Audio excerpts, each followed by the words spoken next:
اف علیک بطه دناوا کردان دا گم دما کو یک پسنا خود ده جیراد بیجن چاو بو مطبوی علیک بطه یانجی ده بیجن فلان کس وکا علیک بطه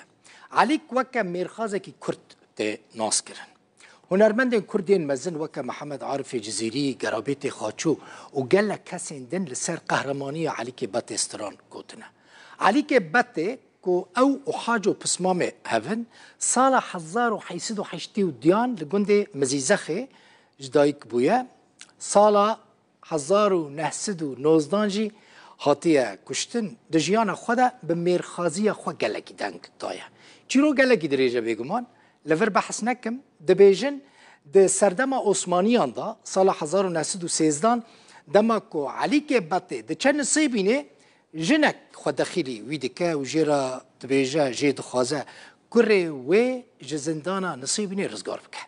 عليك إيرشي زندان دكا حمو قرتيان بردده ونصيبني دخا بندست خواه هزين عثمانيان بري خودده نصيبني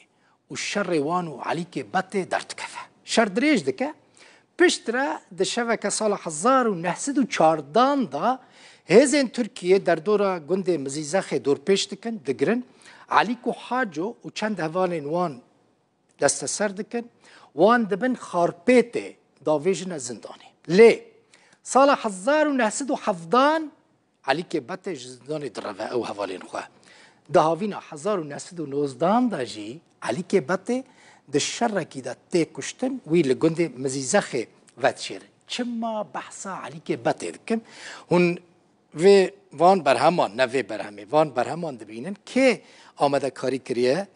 ابراهیم محمود لیکولین وانه کی کرد میا هیجای نویسکاره کی خلق میا ل دهو که دمینه برهم لسر علی که بط نویساندنه دست نویس آقا دیاری رو دا بکرن من جی حس کر براستی از دوی بلتنه دا بحثا علی که بط و بیجم ابراهیم محمود ما مستوی دلال دستی تا صاحبه مالا وجی آوا که تماشا کرد حتی صبح ساعت 7 ببینید خوشیده خود ریوه